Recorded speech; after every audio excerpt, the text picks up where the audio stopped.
मैं नहीं चाहता कि मेरी औलाद एक बाप के बगैर दरबदर जिंदगी गुजारे और उसे माँ अकेली पाले और बाप के नामो निशान तक का उसे पता ना हो।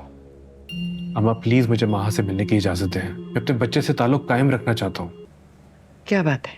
अम्मा अम्मा प्लीज मुझे गलत मत समझिएगा।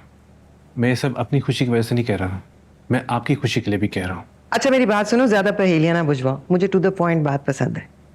बोलो।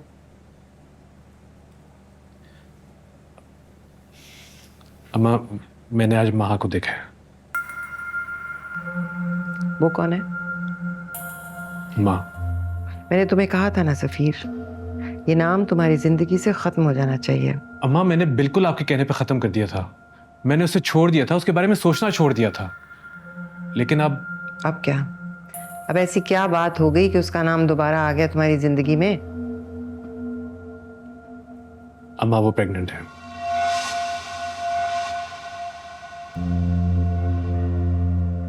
और शायद कुछ दिनों में आपका पोता या पोती इस दुनिया में आ जाएगा। अम्मा मुझे अपनी बिल्कुल भी परवाह नहीं है। मैं माँ को भूल चुका हूं, बल्कि मुझे इसमें कोई दिलचस्पी नहीं है। मगर मैं अपनी औलाद के बारे में सोच रहा हूं जैसे आप हमारे बारे में सोचती हैं। मैं नहीं चाहता कि मेरी औलाद एक बाप के बगैर दरबदर जिंदगी गुजारे और उसे माँ अकेली पाले और बाप के नामो निशान तक का उसे पता ना हो।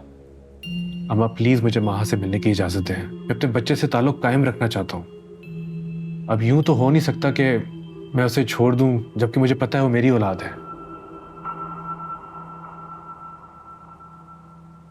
अम्मा प्लीज, अगर मैं चाहता तो छुप के भी सब कुछ कर सकता था, मगर मैंने आपसे वादा किया था, इसलिए सीधा आपके पास आ रहा हूं। प्लीज मुझे इजाजत देते। जब तक आप इजाजत नहीं देंगी मैं कोई कदम नहीं उठाऊंगा।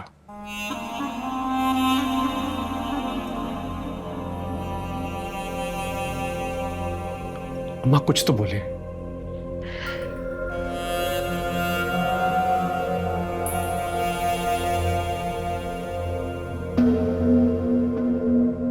पहले पता चलवाओ कि उसके यहाँ बेटा है या बेटी।